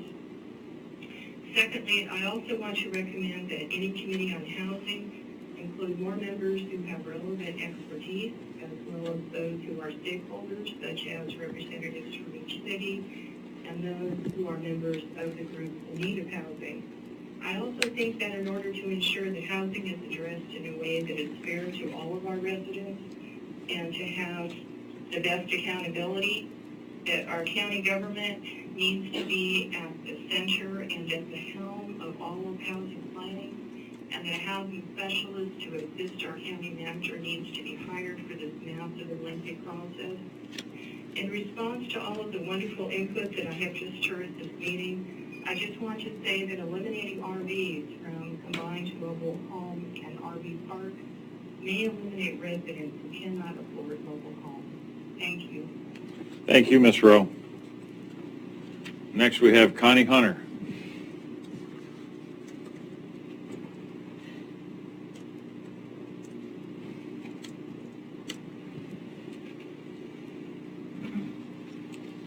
Good afternoon. Good afternoon. You can pull that one microphone up if you'd like to, so it's not in your way. Sure, we'll do this and this. There you go. And I have the information for you. I just wanted to say that I'm Connie Hunter. I live in South Curry County. And before I get started too much, under the county actions to expand the urban growth boundary, does that include land swaps for urban growth boundaries? Pass those down. It could. Because I recently read about a project that was started out with a land swap for urban growth boundaries. Okay, so I actually went up to Coos Bay this morning to be at the Oregon Health Authority and the ODVA Community Veterans Forum for Behavioral Health. And we were supposed to give recommendations on behavioral health needs for veterans and addressing gaps in care. Well, when we started our VA Healthcare Summit 2.0, we said the biggest gap in care was the emergency department. Now that's been taken care of pretty soon, especially for South Curry County. And the biggest gap in care for our veterans, local veterans, beyond behavioral health, since 84% of our Curry County veterans live below the poverty line, is housing. And so one of the things that really I was able to advocate for at that meeting, and these recommendations and these forums are held all over the state, was to speak directly to the issues that were presented in the housing declaration. So the 84% of veterans being below the poverty line came from doing a little more math on that. So I wanted to mention one more thing beyond that. Of course, I'm going to advocate for veterans housing because we have more veterans per capita in this county, but also suicide is so high. And we know that the Oregon Health Authority looks at all of the social determinants of health. And if you don't have housing and you're a veteran, you know, that might just be your tipping point. But not too long ago, I had talked to Alex Campbell because I recognized that there were a high number of disabled people in Curry County. And he actually had the state economist, and I'm going to try and find that and get it to you, but it probably needs to be updated because it has been a while, that 10% higher than the state in some age groups for number of disabilities in Curry County. So when we're talking about looking at grants, if we have that kind of information and make our case better, there's certainly recognizing, and the age group was not elderly, it was, you know, in the, pardon me, the 45 to 55 range, I believe. Thank you. Thank you, Ms. Hunter. David Barnes.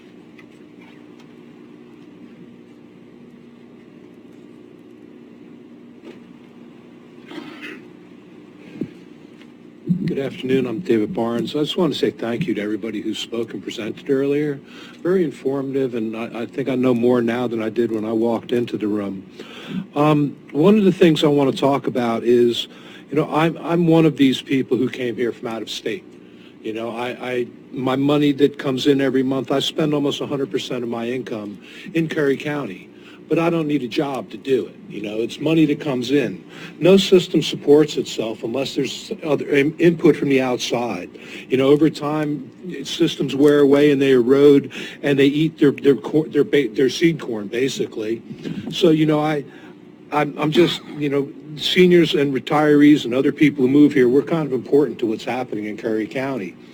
One of the things that I've, with what Julie was saying, is these programs to come up with and help people with things. I just got to ask, where are we getting the money from? You know, we don't have any money. I've been listening to budget hearings in here for 4 years now. We just don't have any, you know, and I don't know where you profess to get this. You know, me, myself, my income and my housing costs, I'm at 60% of my income. Do I get money towards my house? You know, I mean, I live in a decent house. It doesn't need a lot of work. I already did that out of my own pocket.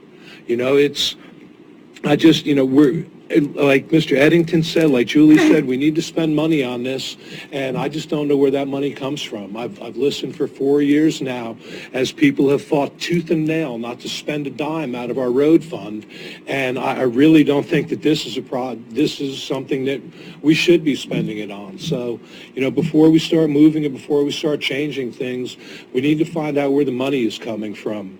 Lastly, you know, I lived in South Florida when Hurricane Andrew came through town. I lived in New Jersey when Hurricane Sandy came through there. My parents' home was destroyed by it. You know, once we start showing desperation, we have this emergency declaration now. Once we start showing desperation, I just want to warn you that you get the worst of the flotsam and jetsam come in and want to make money on it, you know.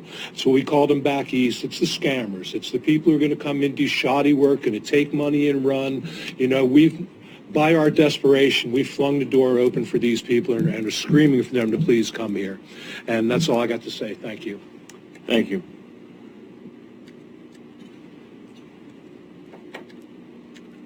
All right, so do we have anyone that had a particular question from this? Oh, Ms. Matheson, I'm sorry, you had something you wanted to bring up.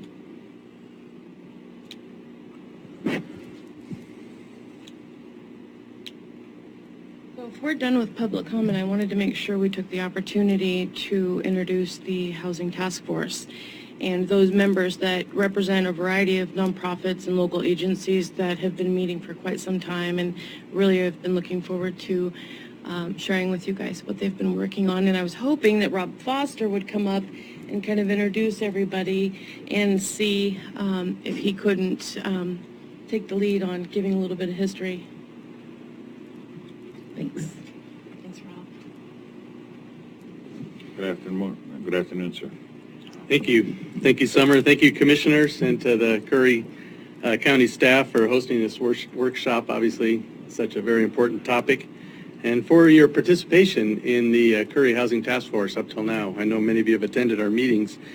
Most of you already know the formation of the task force goes back many years, involving many key stakeholders, many dedicated community builders. And the effort started with community meetings and focus groups as people, you know, in the past became increasingly concerned about housing issues, and then became formalized following the publication of the Housing Action Plan that Thomas Eddington spoke about earlier in the fall of 2018. And as you know, the task force is focused on collaboration. We believe that we can accomplish more by working together than by working separately. And our purpose statement is to coordinate and network individual and community resources to leverage opportunities for collectively beneficial housing development. And we currently maintain an email roster of more than 80 organizations and individuals. I know many of you get my emails, so appreciate that. We hold regular monthly meetings, and our efforts are coordinated by a really great, diverse 8-member core team or steering committee, if you'd like it, most of whom are in attendance today. If I could introduce them briefly, I think you know most of them already. Georgia Nowlin, of course, longtime community activist in Curry County, currently representing a number of different organizations. Beth Barker Hidalgo with, in the back now, she moved. Curry Community Impact Manager of United Way of Southwestern Oregon, and of course also the chair of the Curry Homeless Coalition, and your own Summer Madison, the Economic Development Coordinator, and also a member of the Gold Beach City Council. Tammy Kaufman, member of the Gold Beach City Council. Michelle Martin from NeighborWorks Umpqua. Shar Luther, who's my counterpart in Coos County, oversees, organizes the Coos County Housing Action Team, also with United Way, and Jen Schaefer, who's the Executive Director of United Way of Southwestern Oregon. So if we have the time, if we have a few moments. Market Turner. Mark is not currently on our steering committee. We But would she love come to down have from her. Coos Bay, much appreciated. But and she is definitely participated in our meetings and also plays a key role up in Coos Bay as well. And many others here have been regular participants in I our hope we monthly didn't forget meetings. anyone. And of course, my organization, Collaborative Development, we provide organizational management, strategic planning services for the task force. And so if we have the time and if you allow us, some of the task force members have some comments on some different aspects of our efforts, and I'd just like to invite them to come up at this point. Good.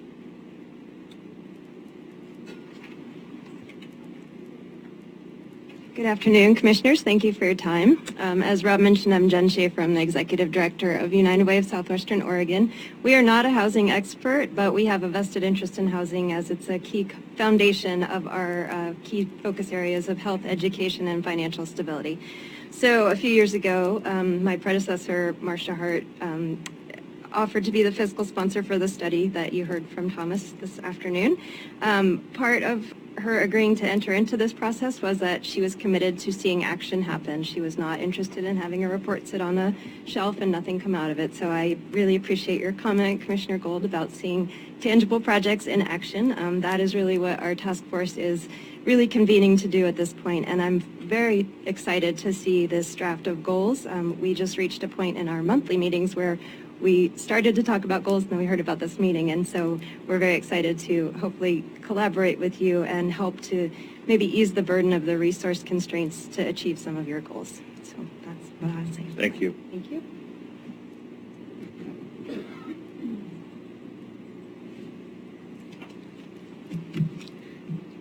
Good afternoon. I'm Beth Barker Hidalgo. As Rob mentioned, I'm a Community Impact Manager for Curry County United Way, Southwestern Oregon, and the chair of the Curry Homeless Coalition. We want to thank you for leaning forward on the issues of housing in Curry County. We're grateful that you're holding this workshop. The Homeless Coalition has been engaged in efforts to educate and advocate for increased affordable, safe, and stable housing inventory in the pursuit of a housing study in Curry County since about the fall of 2016. The coalition felt so compelled to support efforts to pursue a housing study that we contributed funds towards the completion of what we now refer to as the Curry Housing Study Action Plan. We continue to serve on the Housing Task Force and the core team. We obviously have a particular focus on increased inventory for our community members who struggle to afford safe, stable housing, as well as those who require possibly permanent supportive or transitional housing with integrated services. So we recognize that those projects are a very heavy lift on any community, but we don't know what we don't know about those projects. What we talk about not having enough resources for those types of projects in our community, and I don't know one community that would argue that point. Even in an urban setting, you'll talk to people who work with our population that say they don't have enough resources and they don't have enough staff. So it's everywhere. We feel overwhelmed with the needs of our community members. But we're proposing that we start down that pathway of figuring out maybe a gap analysis. Where are we now? Where do we need to be in order to afford to support permanent supportive housing and transitional housing in Curry County? And as we tackle housing and all that entails, we are respectfully suggesting to the Board of Commissioners and staff that we start convening stakeholders to have these hard conversations about how we support that population in our community. So our mental health providers, our addictions providers, law enforcement, ORCA, we get everybody at the table, and OASIS, because they have lived experience, hands-on experience of working with this population in their shelter environment. So we could glean a lot of information from them. I would suggest that we look at some sustainable models. Rogue Retreat, and Julie, you're familiar with Rogue Retreat over in Medford. They seem to be working a stepped, sustainable approach to housing folks that are a little more challenging to bring into the housing spectrum. So I believe that if we pursued bringing the stakeholders together, that it would eventually provide Curry County a map and how we get to where we need to be able to support that population in our community. In the meantime, we have unhoused people living in Curry County, and the population is as diverse as the needs. And not all who wander are lost, but some need a bit of support to achieve improved lives. Can we take a look at how we are addressing and responding to impacts of homelessness on our community today?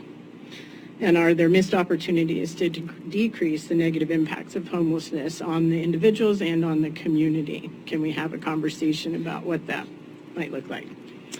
And to close, I just thank you for providing us this opportunity to hear what you have planned and to hear what the county has ambitions for, and then to listen to what the Housing Task Force and the core team members are considering. Thank you. Thank you. Appreciate it. Any other public comment?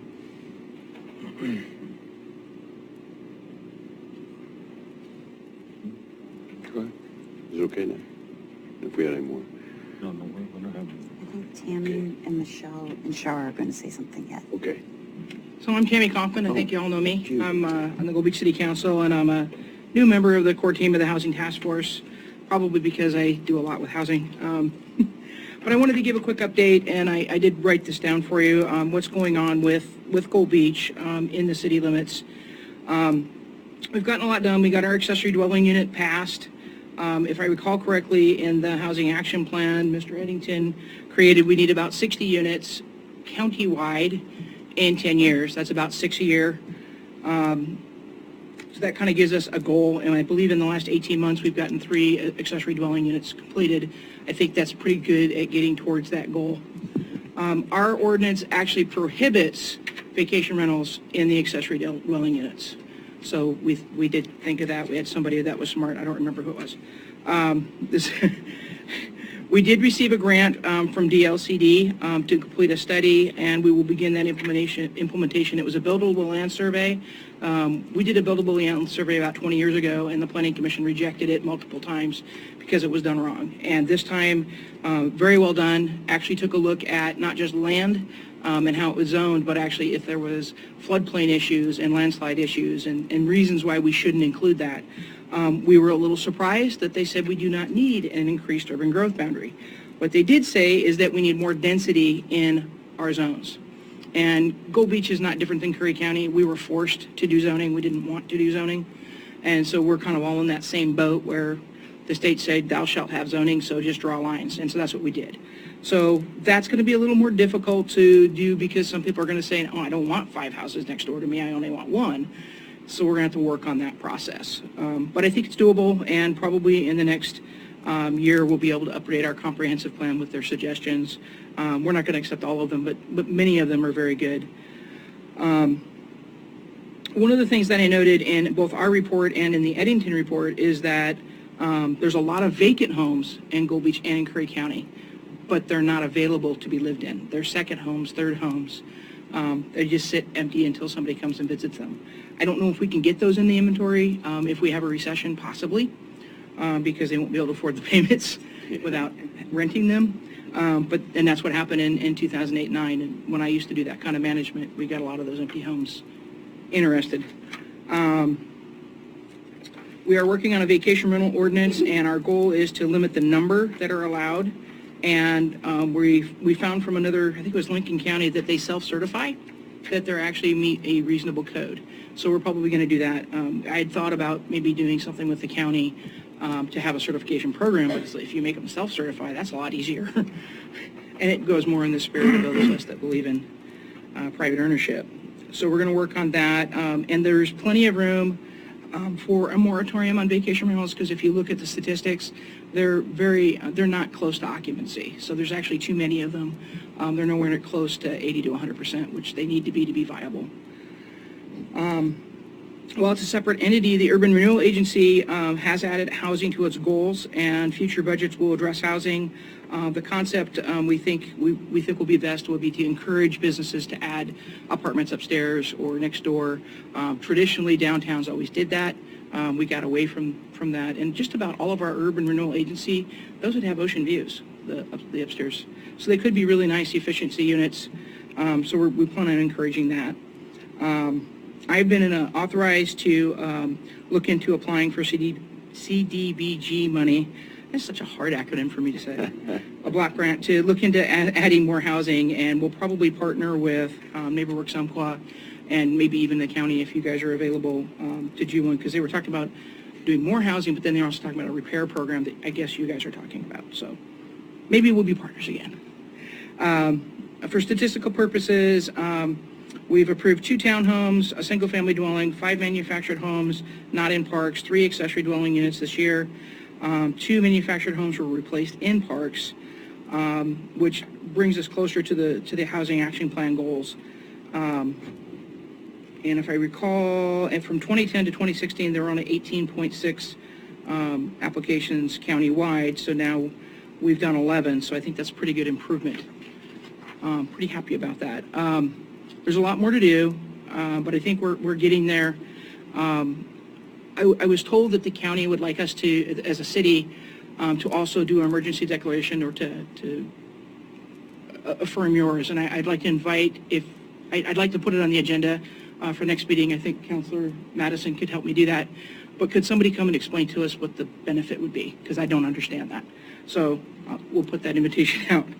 And then one last thing that I just added in listening to the wonderful presentations today. You guys are doing great. I think you're on the right plan. Because I deal a lot with manufactured housing, ORS 197493 allows RVs in manufactured home parks.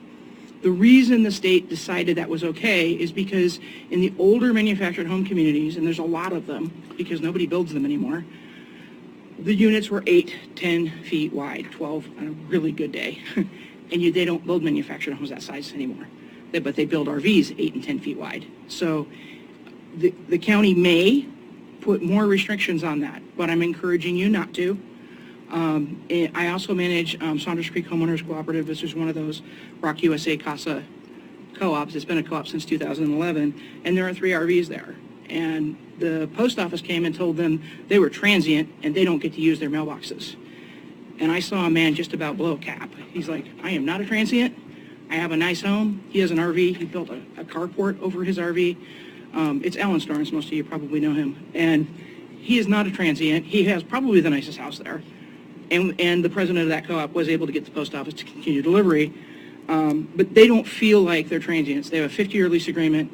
They live in an RV, but they call that home. But there is a difference between that and the people that are camping everywhere. So would you suggest, Tammy, that we set in some sort of a restriction that the RVs be newer models in order to avoid having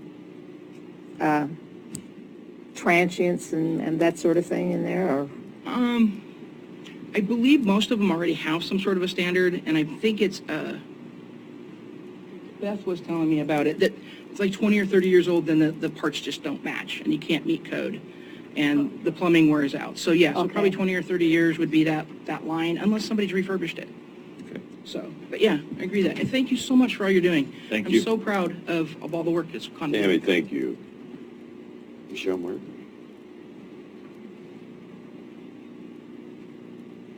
Wrapping up or pulling the end result. Okay, George is next. Okay. My name is Michelle Martin. I am with NeighborWorks Umpqua, and our service area is Coos Curry, Douglas County. So many of the things that Julie was talking about are things that we dabble in, that we are proficient in, things that we want to do, things that we're working on now. The position that you're talking about is something that we also have identified both internally and then through the Housing Task Force, and are working on that funding now to really bring a development person here to the coast. So about 2.5 years ago, we hired a developer. They're out of our headquarters in Roseburg. Just at that same time, we also were doing our strategic planning, looking at doubling the number of units that we had in affordable housing across our service area.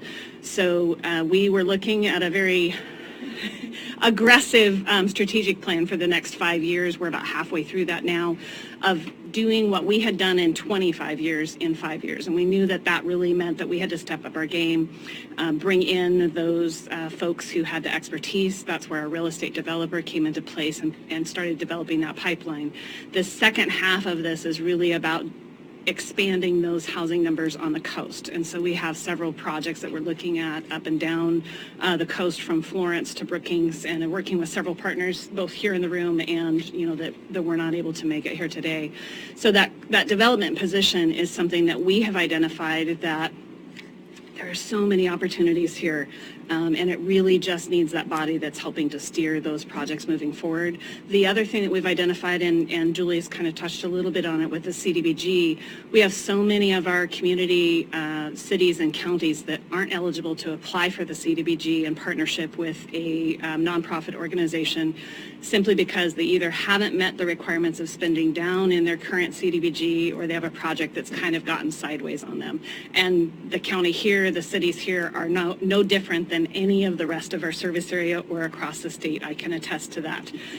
We currently are working on a project with the city of Coos Bay as the lead applicant, Douglas County with the city of Reedsport, and then Coos County for this next go-around that is open right now. And then our intention is to circle back into Curry County, and I understand that the county should be eligible in talking with Business Oregon by the time that opens up. So we are definitely interested in that home repair program. We want to see, we have the ability to have 2 projects going on every year, and so each project is $400,000. It's about $300,000 of that is strictly in home repair. So that's $600,000 in home repair that's happening in our community, which we know that trickle effect into the construction world, into all the other things that go into home repair, and we want to be able to help facilitate that happening. And so we're internally creating a liaison type position that will be that dedicated person that works with our cities and counties that are so small that don't have the capacity to manage the reporting and the requirements in that CDBG space and be able to help facilitate that. So, we are definitely willing and able to partner in looking for all those opportunities. Everything that was brought up today is fantastic, and it's nice to see. When we did our strategic plan, we came around to all the cities and counties and talked to them about who NeighborWorks is and what we do and what everybody thinks we do, and kind of had those conversations. And so it's nice to see that things are coming around full circle, and things are actually happening, and it's fantastic. So thank you guys all for allowing us to. Just one question. Yes. Is NeighborWorks using tax credits to help encourage developers to get here and do things? Yes, so we've worked with the LIHTC, the low-income housing tax credits. We also are partnering with organizations like South Coast Development Council and other partners on the opportunity zones. So Port Orford is one of those. That's where that project comes in. City of Coos Bay has some area. Douglas County also has some area. And we want to be able to bring those forward to the state to really fund that space. So opportunity zones in Oregon, there are some areas that are doing really well in actually implementing. Some are still struggling, but there is a team of folks that are working on specifically around housing and keeping housing at the forefront of the opportunity zone funding to make sure that it doesn't just fall into the business realm. Thank you. Yeah, I'll make it real fast. We're kind of bumping up against the clock. I know we are, yeah. Thank you. Real quick, I want to recognize Sam Bob, SCDC, made the trip down here from Coos Bay. 2 great Curry County volunteers. Dave Bassett, would you stand up, please, for a second? How about Jim Johnson in the back there? He's been working and helping people absolutely forever. He's worked tirelessly for years. Good to see you, Georgia. I'm going to process the presentations today, and I was anticipating some really good educational parts of this whole complex issue, and so honestly I can't wait to print it out and read again and learn all that I can. And I'm just going to say this is an incredibly good collective group that is here because they care and because they want to see changes. A lot of people drove down here from Coos County to make that effort, and I'm just going to ask you to keep staying involved, point us in the right direction, give us all the information you possibly can, share your vision, and just starting with Mr. Eddington all the way through Tammy, I can't, again, very anxious to reread. Georgia. Yeah, and I want to add Mr. Chair, thank to you. that, to Commissioner Boyce, the Wild Rivers Coast Alliance, Jim Seeley and Maria Simons were also here, which is part of our core team as well. So they came down from Bandon, so wanted to appreciate that. And NeighborWorks Umpqua has been a long time and valuable partner to Curry County in all the affordable housing that they've done. I am Georgia Nowlin, and I just wanted to first of all, thank you, commissioners, for focusing on housing. I know, Commissioner Boyce, you've been out there doing it. In fact, when Julie mentioned all care funding, yes, that was probably next to the last piece of housing dollars that were utilized from the original $100,000 that was set aside for Curry County. I know, Commissioner Boyce, you're working with the different organizations to utilize some of that money before it was given back to all care. But when it came back to all care, it came directly to the CAC, the Community Advisory Councils, to go ahead and fund many of the projects that you had vetted and worked with. And then we had to set aside for some of the money to do with housing assessment. So all that money has been utilized, and the last very small piece of it was utilized to hire Rob Foster to help coordinate this housing task force. So it has been well used here in Curry County. Thanks for the follow-through. Yes. I just want to say one thing, though, as far as strategizing and talking about the properties that you have available to utilize for development. One of the things that this task force is looking at is a possible community land trust, working in partnership with nonprofits as well as the county. And what a community land trust is, and I'll read this to you because it sums it up best. The community land trust model works by purchasing land on behalf of the community and holding it in trust in perpetuity. The CLT, Community Land Trust, can sell the land and structures on the properties with option to repurchase or enter into a long-term lease, typically a ground lease, during which the tenant can make improvements to the property and during which time the CLT maintains an interest in maintenance of the structures and property. If the buyer chooses to sell, the CLT retains the right to repurchase the structures for an agreed-upon formula, giving the buyer partial equity. The remaining equity stays with CLT, and the structure is resold below market rate. The cost of the land is forever retained within the trust, so it's always going to be affordable housing. So those are one of the concepts we're also looking at. So I guess what I'm suggesting for the county is be strategic, perhaps, before you start selling off pieces of property, of looking at it, maybe collectively working with an entity, perhaps like NeighborWorks Umpqua, and setting up something like that. So, plan ahead, and strategy is a real important approach. So thank you. Ms. Nolan. So I think, Mr. Foster, okay, go ahead. We're kind of up against the clock, just so I just have two comments to finish. I have a small handout that I think most of you have probably seen before that talks about the purpose and vision statement of the task force, and then also just wanted to, if you're not already getting my emails, I want to encourage you to make my contact information. You can get on the email list.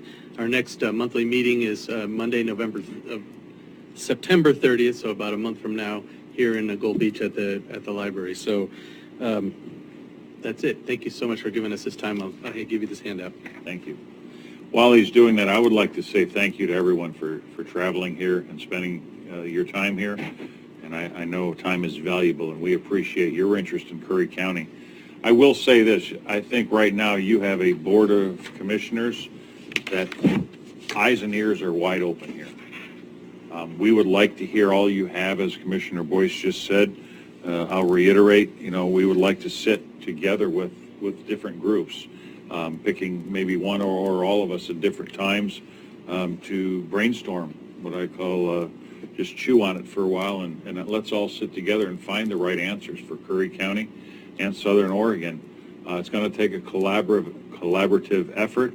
I would also ask that the cities in this county join with us and join our resources, and let's pool those resources together and act as one for the betterment of the people and constituents in this county. So I applaud you all for coming here. I thank you. I'm a little bit sorry that we are a little bit brief, but we have a board meeting in order to open our board up to the entire county. This board has agreed to travel for some of our board meetings, so we are doing our board meeting tonight in Brookings in order to have the constituents of that city and harbor be able to attend one of our board meetings that might not normally be allowed or able to. So thank you again for coming. I appreciate everyone's content that you provided for us, and I look forward to, as I speak for the rest of this board and our Director of Operations, we look forward to working with all of you. My door is open to all of you at any time. Thank you so much, and this meeting is adjourned.